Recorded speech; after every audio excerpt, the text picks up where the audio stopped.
Olá pessoal, tudo bem? Aqui é o WG. Vim para mais um vídeo para vocês. E pois é, pessoal, pensa só numa religião com mais de 1 bilhão de seguidores, mas que não teve um fundador, né? Pois é, hoje a gente vai mergulhar um pouco no hinduísmo, que é uma das fés mais antigas e sem dúvida uma das mais fascinantes do mundo, né? E para começar a entender a escala disso, olha só esse número, 1 bilhão. É mais de 1 bilhão de pessoas hoje que seguem o hinduísmo, né? É gente espalhada pelo mundo inteiro. E esse número todo, né, coloca o hinduísmo ali no pódio como a terceira maior religião do planeta. Apesar de estar em vários lugares, o coração da fé, sabe, onde tudo pulsa mais forte, é lá na Índia e no Nepal, né? E é aqui que a coisa fica realmente diferente. Se a gente pensa em outras grandes religiões, geralmente tem uma figura central, um profeta, né? Com o hinduísmo isso não existe. Ninguém criou o hinduísmo, é mais como um rio imenso, né, que ao longo de milênios foi recebendo afluentes, sabe? Então, uma mistura de muitas tradições e filosofias. Então, nosso roteiro hoje, pessoal, nós vamos passar pelo seguinte: a gente começa falando sobre as origens antigas, né? Depois mergulha nas crenças principais, dá uma olhada nos textos sagrados, vê como isso tudo funciona na prática, né, ali no dia a dia, e fecha com o impacto cultural gigantesco que o hinduísmo tem. E quando a gente fala de antigo, é antigo mesmo, tá? As raízes dessa fé têm mais de 3 mil anos. Tudo começou lá atrás, né, com as civilizações do Vale do Hindu. Foi ali que mitos, rituais e ideias começaram a se entrelaçar, formando essa tapeçaria, né, riquíssima, né, que a gente conhece hoje, né? A história é longa, mas o que sustenta essa fé, né? Quais são as ideias chaves, a espinha dorsal da visão de mundo do hinduísmo? Bem, a primeira palavra que talvez venha à mente é karma. Só que ela é bem mais profunda do que aquele ditado, né, o que vai e volta. Pensa no karma como uma lei universal de causa e efeito. Cada ação, cada palavra, cada pensamento é como uma sementinha que a gente planta. Mas essa semente vai brotar definindo o nosso futuro, não só nessa vida, mas também nas próximas também. E essa ideia de próximas vidas já puxa o gancho para a próxima crença fundamental, né? A reencarnação. A ideia é que nossa essência, a alma, né, que eles chamam de Atma, é imortal, ela não acaba quando o corpo morre.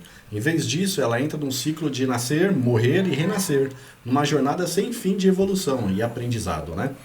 Então, ok, né? Mas se a vida é esse ciclo todo, tem como sair dele?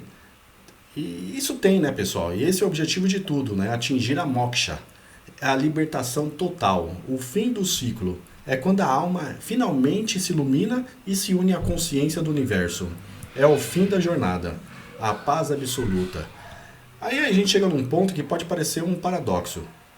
Como assim milhares de deuses e ao mesmo tempo uma única realidade absoluta? A grande sacada é que para muitos hindus, todos esses deuses são na verdade manifestações diferentes, como se fossem vários rostos de um único poder supremo e universal, né? Uma energia chamada Brahma. E as três faces principais desse poder supremo formam o que a gente chama de Trimurti, né? Primeiro vem Brahma, né? A força que cria o universo. Depois Vishnu, que é o preservador, aquele que mantém o equilíbrio de tudo. E por fim Shiva, né? O transformador, né? E olha, não é um transformador no sentido ruim. Ele é quem destrói o que é velho para dar lugar ao novo, reiniciando os ciclos.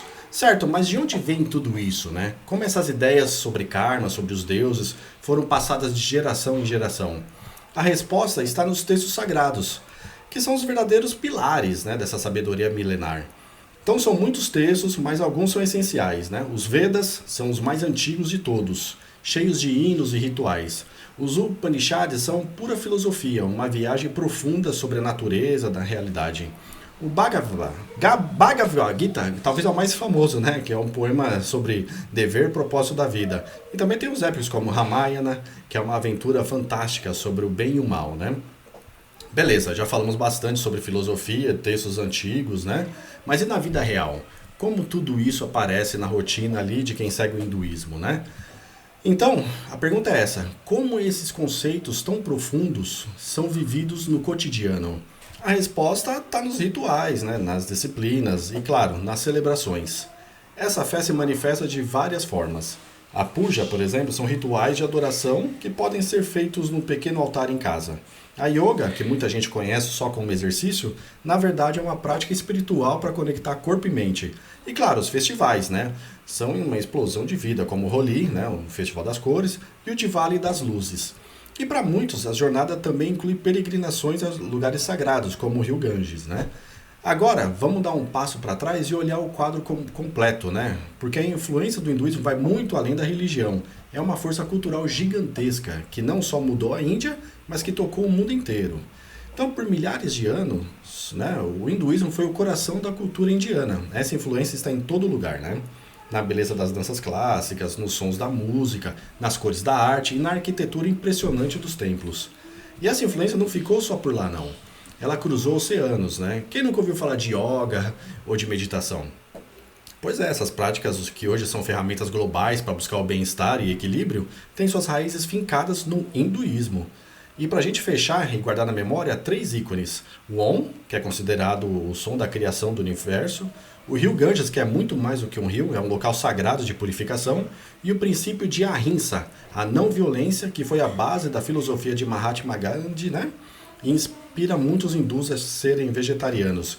E tudo isso deixa a gente com uma última reflexão, né? Como é que uma fé tão antiga, com tantas faces, com rituais coloridos e filosofias tão profundas, consegue não somente sobreviver, mas também continuar se adaptando e fazendo sentido no nosso mundo moderno e acelerado?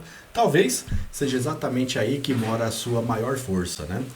Nos vemos no próximo vídeo. Um abraço a todos e tchau, tchau!